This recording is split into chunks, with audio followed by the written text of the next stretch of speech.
Coming up on Recession RX, the mortgage crisis moves into the courtroom.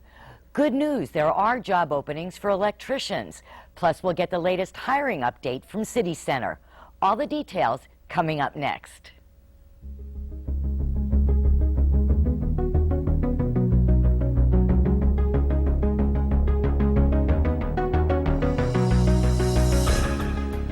Recession RX, your prescription for getting through these tough times. Class action lawsuits have been filed against mortgage lenders in California and Arizona. Now a Nevada attorney is filing one against IndyMac and the companies that have since bought up IndyMac loans. The lawsuit claims the company violated the Truth in Lending Act because they lured first-time homebuyers with loans they knew homeowners couldn't pay back. The lawsuit accuses mortgage brokers of engaging in fraud when they made loans to many first-time homebuyers.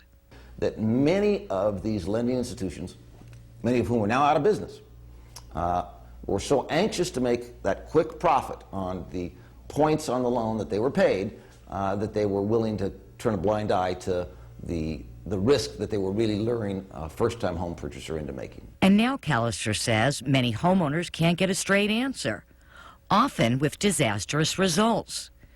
Luis Benito asked IndyMac for a loan modification last fall. He even got a letter from the bank saying, quote, "We've received your request for mortgage payment assistance. At this time, no additional documentation is needed."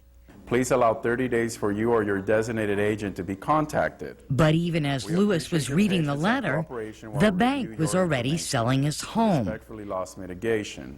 This is dated October 20. My house sold November 3rd back to IndyMac.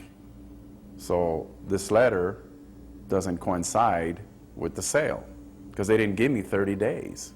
Then after telling Benito's lawyers they would not evict him, the sheriff showed up at his door. We stayed off twice the eviction. And then for the sheriff to show up at my house where my wife is there with the 2 dogs and the bird and just tell her to get out in 20 minutes, that was a total shock to me. Callister says Benito's story is a familiar one, blaming it on unparalleled confusion in the banking industry.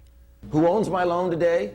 What is the interest rate today? Has the arm gone off? And will you sit down and have a meaningful discussion about modifying the terms so I can keep my home and you can keep your collateral? Norman Tate asked the bank to lower his payments. Now he's not only battling the bank, he's battling kidney failure, going to dialysis twice a week, hoping for a kidney transplant. I'm just trying to get a load of payment so I could go ahead and pay these people. That's all. That's all it is to me.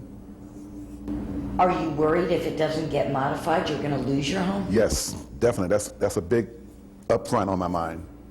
Yeah, that bothers me. It keeps me awake at night, along with the kidney failure. I hardly sleep at all. When I do sleep, I sleep sitting up just like I am now. The class action suit says the bank actually solicited many first-time home buyers, going door to door to sell loans. Do I blame banks entirely because you were kind of headed in that direction? No, but I blame banks disproportionately over naive, unsophisticated first-time home purchasers who were being hustled into debt, which if somebody had sat back and said, let's really think about this, and the law required this as late as 2003 and then even more so in 2007, do you, given your job, given your circumstances, do you know you're going to be making enough to pay this debt when the arm goes off? Do you really know that? Because if not, I'm obligated to tell you, you shouldn't do it. But that didn't happen, says Callister, because mortgage brokers were making up to $15,000 on every loan they sold.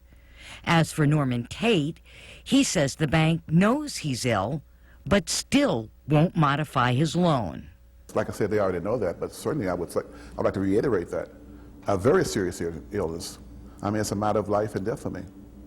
And I've been told your chances of survival are going to be probably, slimmer.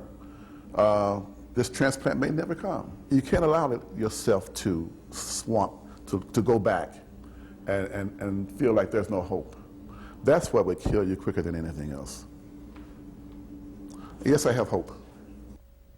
And Callister says a judge should rule within the next 30 days whether the lawsuit can move forward. In the meantime, a new state law goes into effect on July 1st, which requires lenders to sit down with homeowners before a foreclosure. Next week, the author of that bill, State Assembly Leader Barbara Buckley, will be here to talk about it.